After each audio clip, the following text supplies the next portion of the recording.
What's up, fight fans? With the rapid growth of MMA, combat athletes find it necessary to be well-rounded in all dimensions of the sport. But even in 2019, there are specialists like Damian Maia and Stephen Wonderboy Thompson who focus their attack on one facet of the game. In fact, most fighters have a definite preference for either the ground game or the stand-up game, and only a handful are equally comfortable in both.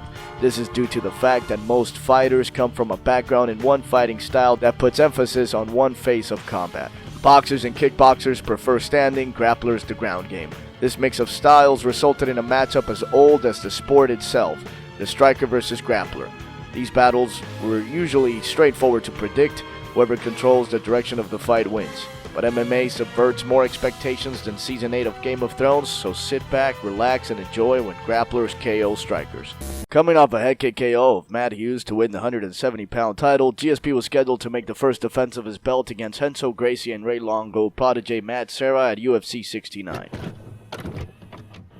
St. Pierre came into the fight as a heavy favorite. He was taller and had a significant reach advantage, with a background in Kyokushin karate and truly well-rounded everywhere else.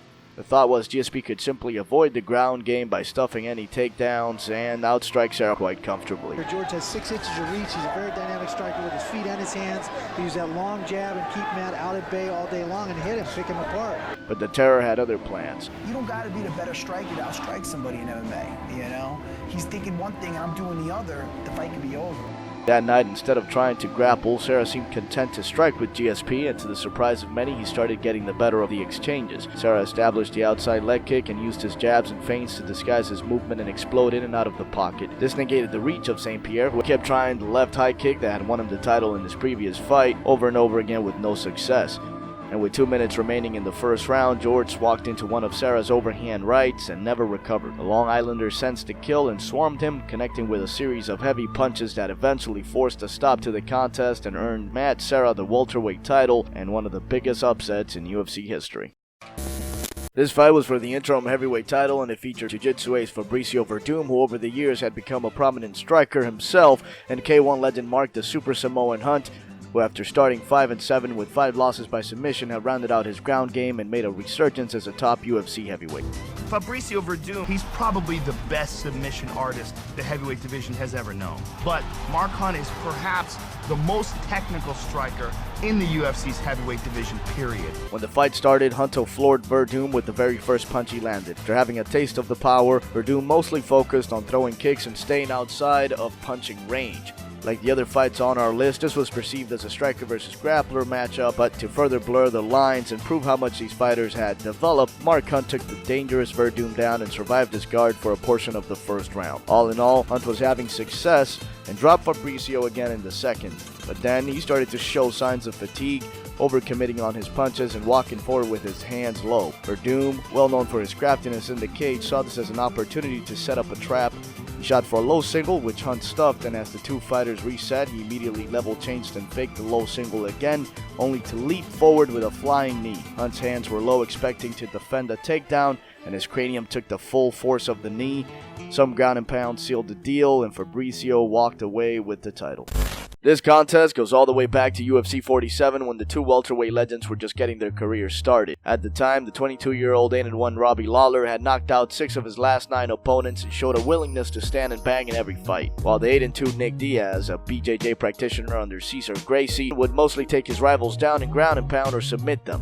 Although him and his brother Nate are now known for their volume striking, up until this point they were looked at as tough jiu-jitsu guys. The 20-year-old Nick Diaz decided to show the world a new wrinkle in his game and make a splash in the welterweight division. He started taunting Lawler from the get-go, inviting him in, and as Robbie took the bait, a check right hook floored him in the first seconds. This would become the story of the night. Diaz taunted Lawler, cursed at him, egged him on, and then countered him with a check right hook. He would look for this counter over and over again. To further the humiliation, Diaz debuted his Stockton slap by throwing the check right hook with an open hand. As a result of all of this, Lawler began to fight on emotion. The mind games had worked for Diaz, but he was still playing a dangerous game, an angry Robbie Lawler trying to take his head off. But when the ruthless one did connect, the chin held up for Diaz and he was able to weather the storm of blows. In the second, Nick began to walk Lawler down, taking advantage of his reach with long 1-2s and leg kicks. I just never expected to see Robbie Lawler backing up the jiu-jitsu fighter Nick Diaz. As the frustrated Lawler came in with a flurry of his own,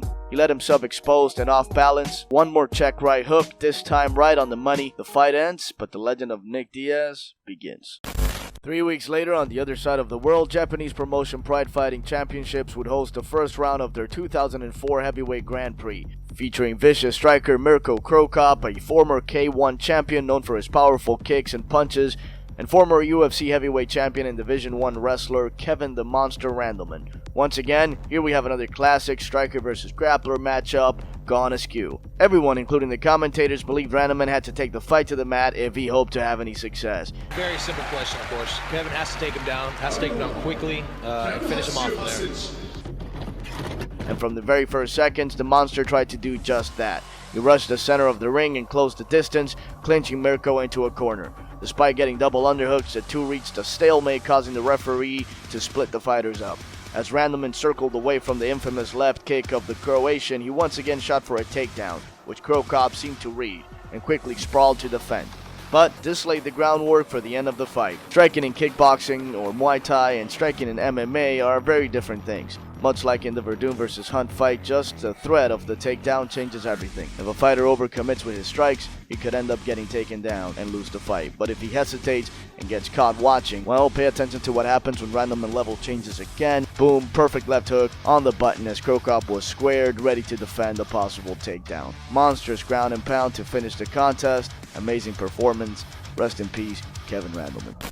The day the MMA world stood still, when #1 pound-for-pound fighter in the world Anderson Silva faced searching challenger and Division I All-American wrestler Chris Weidman. The Serra Longo fighter was just 9-0, facing the Spider, who was riding a 17-fight win streak and making the 11th defense of his middleweight title. Silva's striking appeared leaps and bounds ahead of the competition. He had just finished putting Stephan Bonner and Chael Sonnen in a wheelchair, and even at 38 years old, carried an aura of invincibility that could not be denied. As a wrestler, however, Weidman brought Anderson's main weakness to the table. Silva had been held down in recent memory, and all of his losses until then had happened on the ground.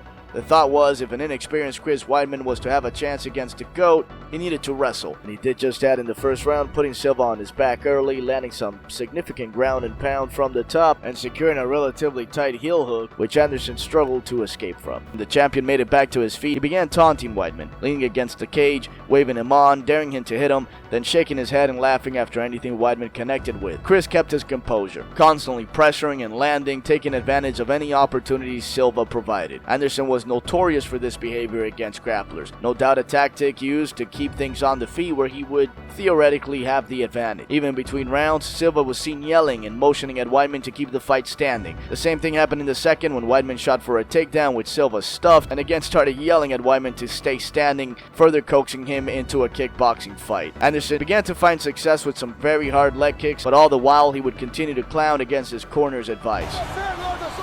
And on a 4-punch combination, while Anderson was pretending to be hurt yet again, Weidman caught the legend off balance with his eyes closed and delivered a powerful left hook that dropped Silva to his back and crowned a new champion. This was the end of an era, and although the lesson everyone came away with was that you shouldn't play in a fight, it was the threat of Weidman's superior wrestling that drove Anderson to use such a questionable tactic, which backfired in the end. Thanks for watching the video, guys. If you remember any other instances of grapplers knocking out strikers, let me know in the comment section. Drop a like if you found this video entertaining or informative. I might do a part 2 on when strikers submit grapplers. Don't forget to subscribe for more, and welcome to all the new subscribers that we got last month. Good to have you guys on board, but that's all I got for you today. So until next time, peace.